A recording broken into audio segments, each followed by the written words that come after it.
Look at that, yo. I was right in his face with the shotgun, man. Nothing. How did I miss? Oh my goodness.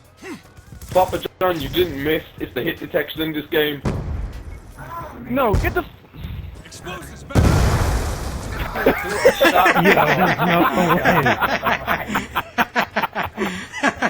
Yo.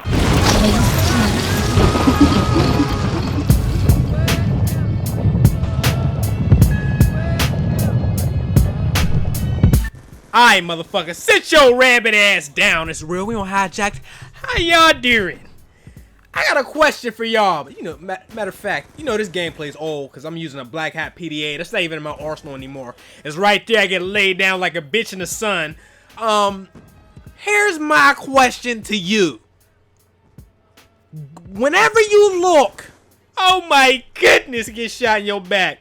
Whenever you look at the weapon stat, the in-game weapon stats, not the YouTube breakdowns and full-fledged, you know, in-depth analysis. I'm talking about the in-game stats for each weapon.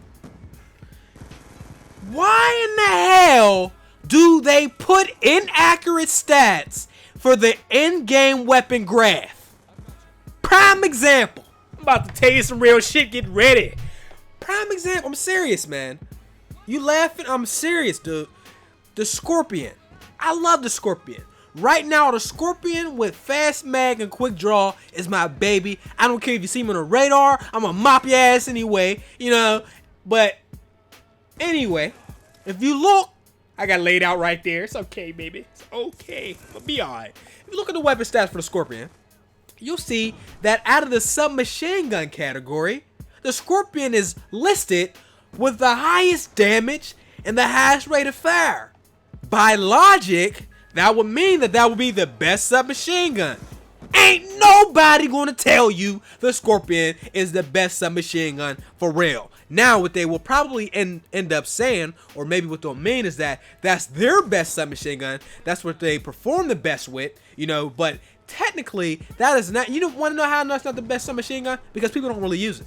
How many times you run into a Scorpion in the middle of a lobby? You're going to run into way more Peacekeeper. The Peacekeeper that took shit over as far as SMGs go. MSMC, of course.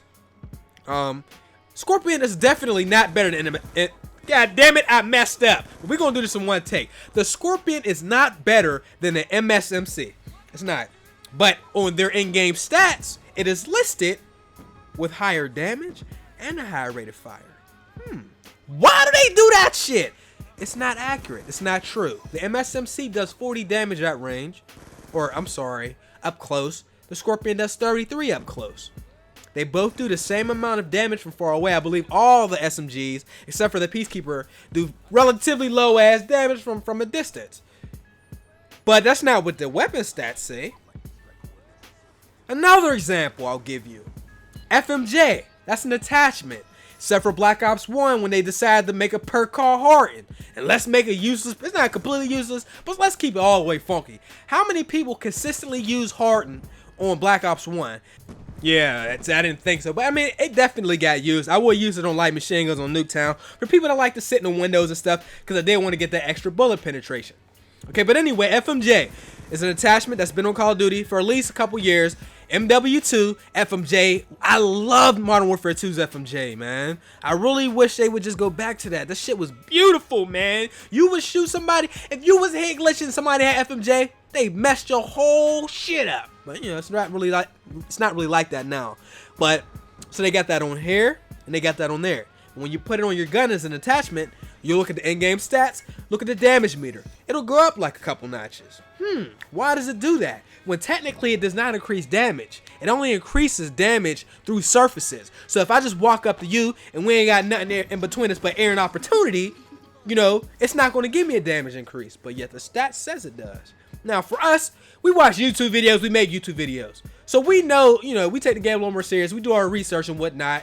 You know what I mean? But for a person, for the mass majority, because contrary to popular belief, we are not the majority. Hell, we only a certain percentage of the entire Call of Duty gaming community. You know what I mean? We just small pieces of the pie, babies. But for a person that's just a regular guy that doesn't watch YouTube videos and he gets the game, the first thing people are going to do, if you're me, or you know, if you really like to practice before you hop right in, is you go, let's say maybe private match or something like that, and you might look at the maps, or you might even look at the all the weapons, because you know when you first get the game, a lot of the weapons are locked, but you still want to use them and play around with them, and you'll have to do that in like combat training or split screen mode or local, you know, whatever, LAN party, whatever. You can do it that way.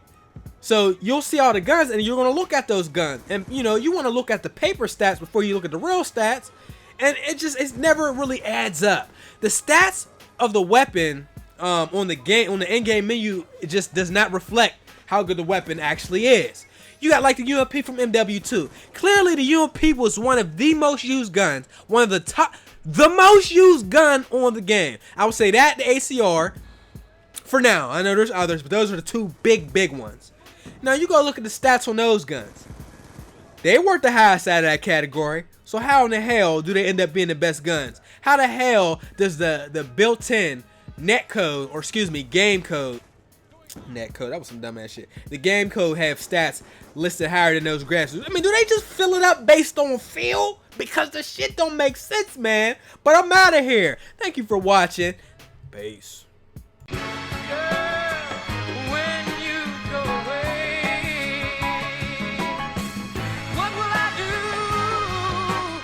Chase Money.